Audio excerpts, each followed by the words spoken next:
1, 2, 1, 2, 3, 4. What would you wish if you were a witch? Hey, what would you wish if you were a witch? Hey, what would you wish if you were a witch? A cat, a bat, a pointy black cat. I'll tell you what I wish for. Oh, hello, Witch Efficient, if that is your real name.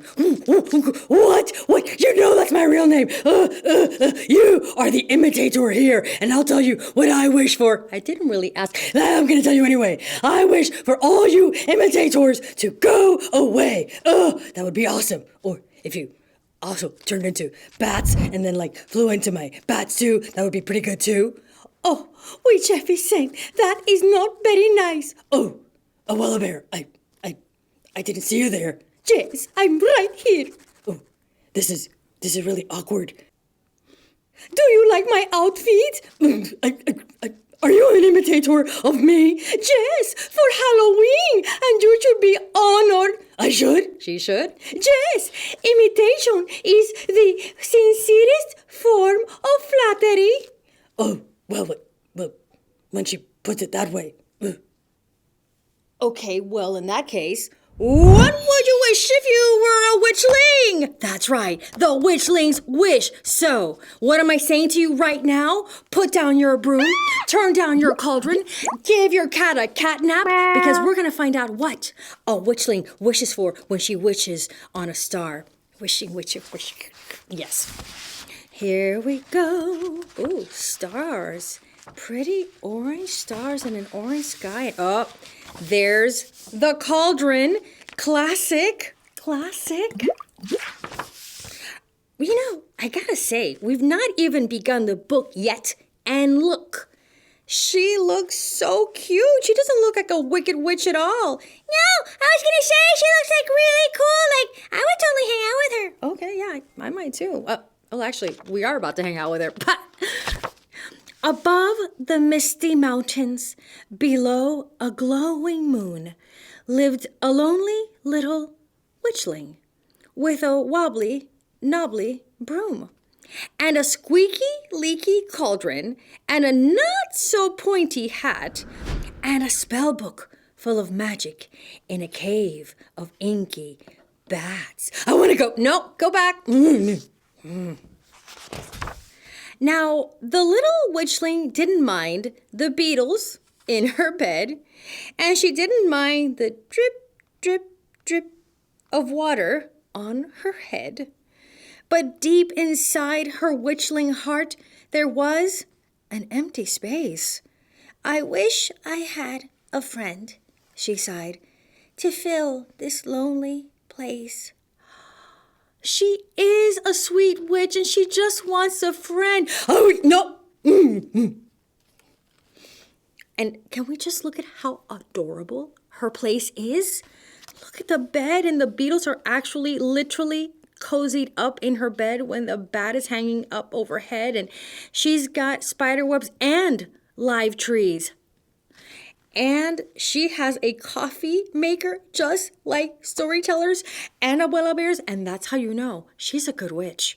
Also, a cute little fire, and look, a jar of rainbow. We are definitely in good witch territory here. But she wishes she had a friend to fill this lonely place. I can't grow one. I can't sew one. The witchling scratched her head.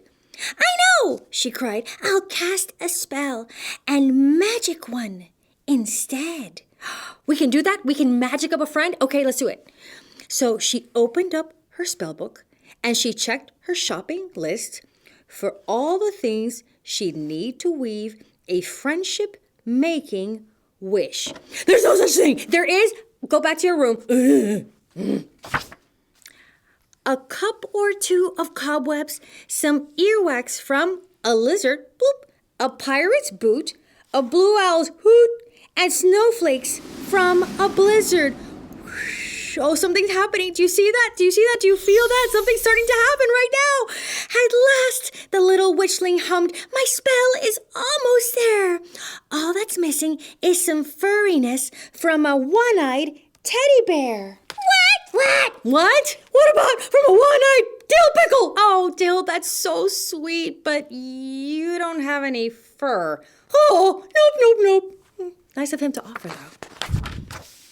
A bear, the little witchling frowned. I bet it's huge and hairy, with spiky claws and gnashing jaws. It sounds extremely scary. But if I want my wish to work, I'll have to face this all. And there's a bear in Acorn Drive, so says my crystal ball. Oh, so she's going to have to face her fears and find this enormously scary bear that's apparently living in this really cute house on Acorn Drive. Okay, well, friendship takes courage, so let's do this thing. So off she whooshed into the night aboard her wobbly broom. And when the house loomed into sight, she peered into a room. But the curtains twitched, her broomstick pitched. Whoa! She tumbled through the air. Oh! And landed on a little girl and a one-eyed teddy bear. What? Okay, I don't know about you, but if I have a witch fall out of the sky into my bed in the middle of the night, I would be freaking out right now. I'd be super excited. Wow! Okay.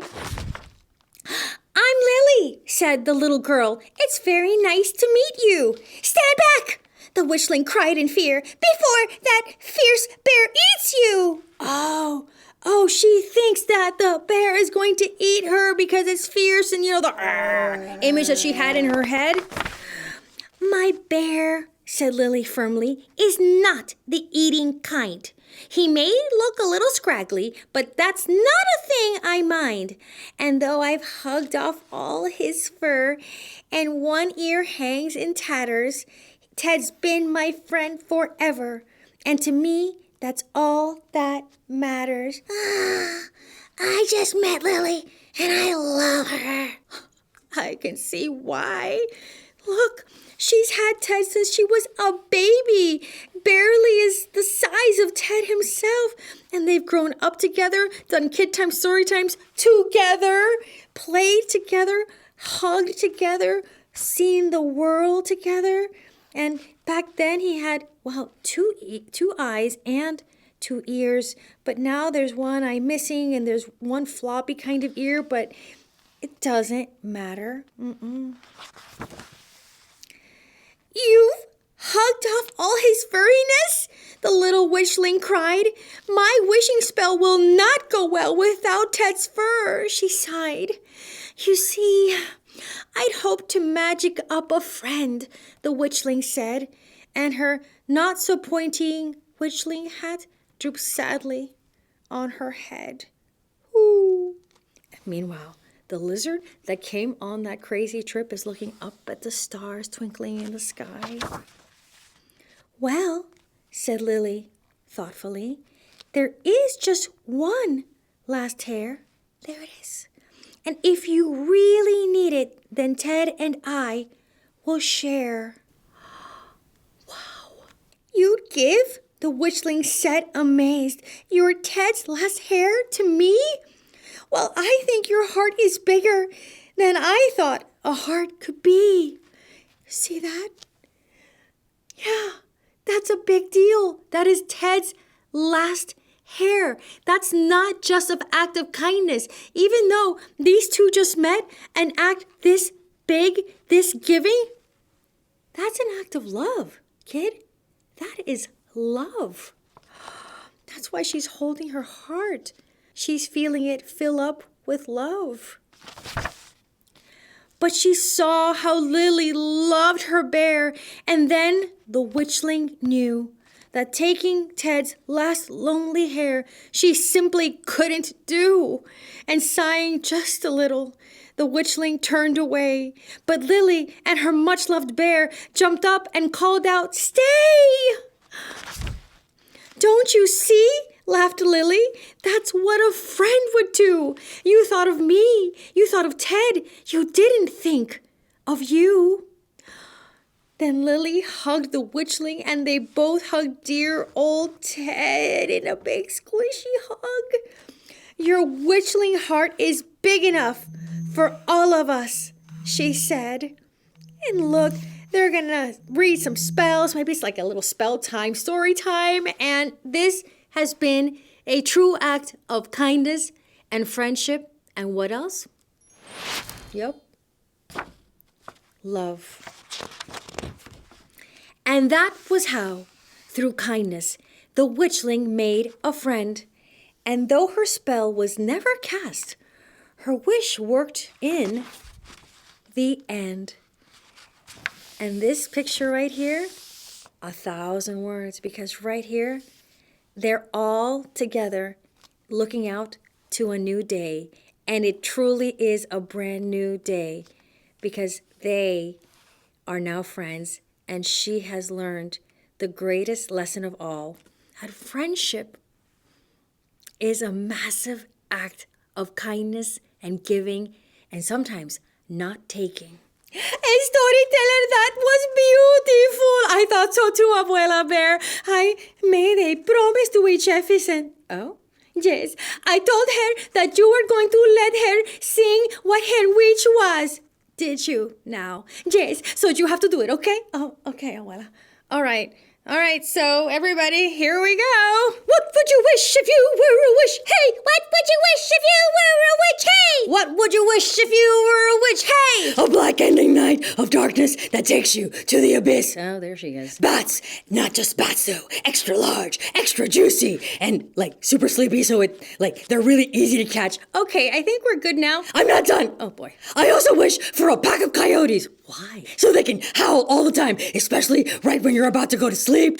Okay, well that does it for us here at KidTime StoryTime. Also, I'd like to see more spider webs in modern decor. And don't forget, to make a friend, you must first be a friend. Also, I'd like to get a subscription to Modern Bat. I hear that's where it's at. Also, I'd like to get more dungeons. Why don't we have more dungeons nowadays? And another thing.